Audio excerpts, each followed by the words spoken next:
Toyota teased us last week with a potential GR Prius at the Le Mans event. And actually, they did unveil it this morning. And in fact, we do get a GR Prius.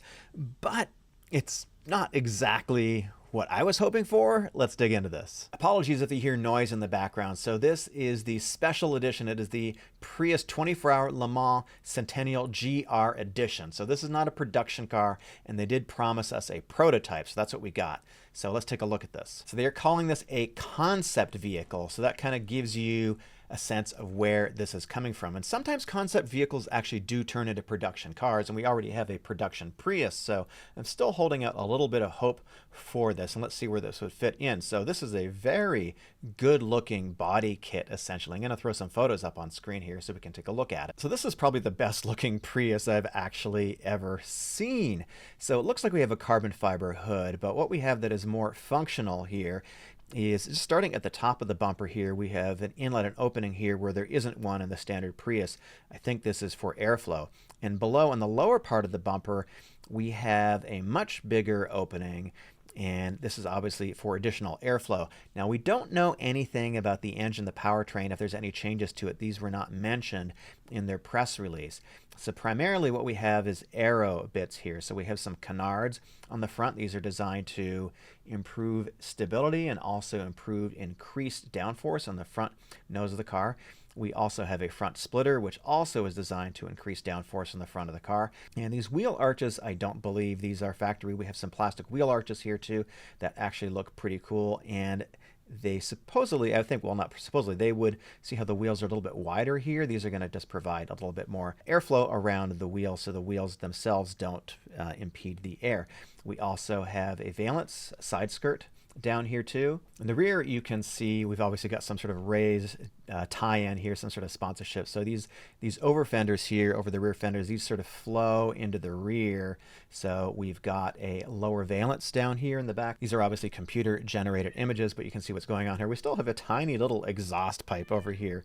That is the coolest thing, the little tiny exhaust pipe. So in the rear, we have this carbon fiber wing. It looks pretty good. I mean, everything in the Prius looks pretty good. I mean, that is what is so cool about the Prius. Now, these wheels obviously are exclusive to this Prius too. I believe they're supposed to be aerodynamic, but obviously they're also lightweight.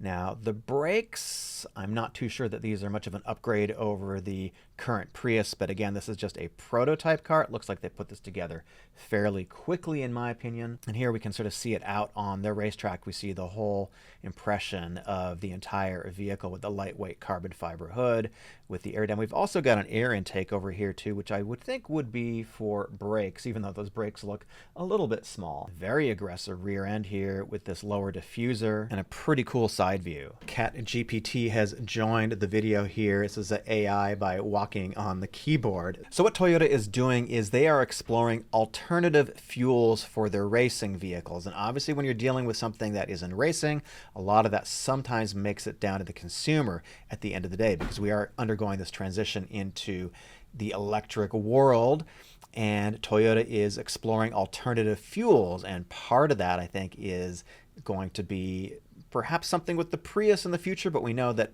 Toyota has been racing with hydrogen, and they've also been racing with synthetic fuels as well. TGR will continue to develop technologies toward realizing a sustainable mobility society through its efforts to make ever better motorsports bred cars. So they are talking directly about having this technology for motorsports filtered down to the street. And they displayed this next to the Mazda MX-30R EV. That's the one with the rotary engine that charges the battery. So how likely is this to see production? Well, this is obviously a prototype. This is an experimental vehicle. This is something that I don't think has any big powertrain upgrades.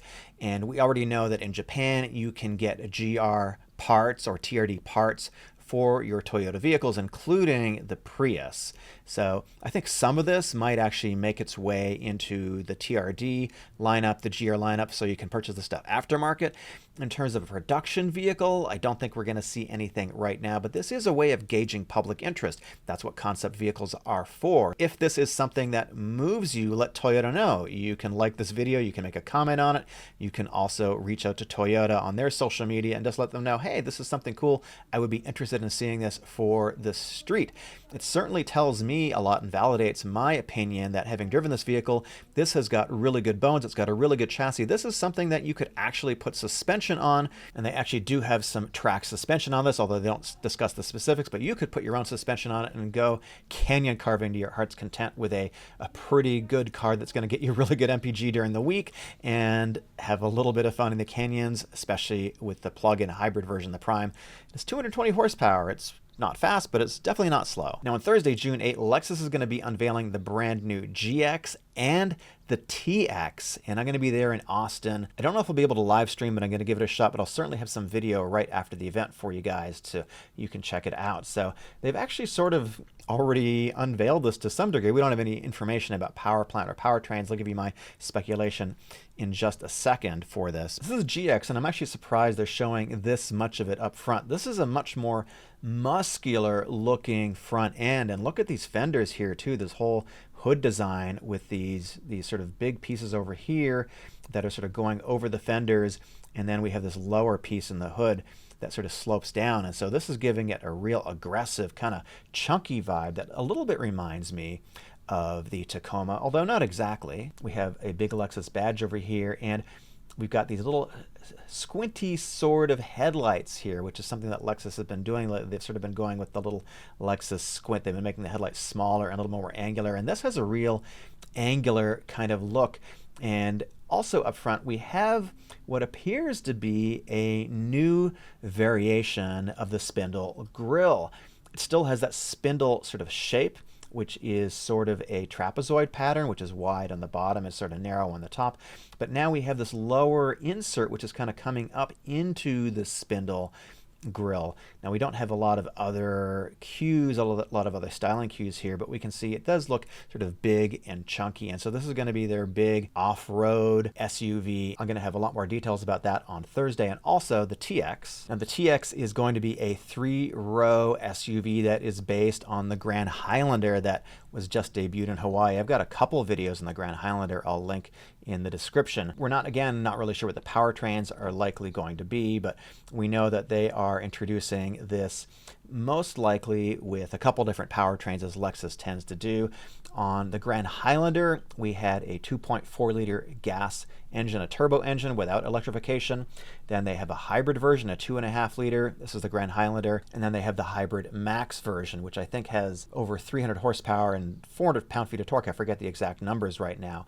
Pretty powerful. So I think we're going to see some variations here of those powertrains. We're just going to have to wait and see. But look at these interesting headlights here. We sort of have this check mark, this sort of inverted check mark that Toyota has been using lately in their vehicles. And it looks like we've definitely got a spindle grille here, which looks like the more classic spindle grille and the Lexus logo. And that's about all that we can see right now. So expect a Lexus-ified version of the Grand Highlander. I'll be streaming this on Thursday. My name is Eric. Thanks for watching. Click over here for more videos. See you in the next one.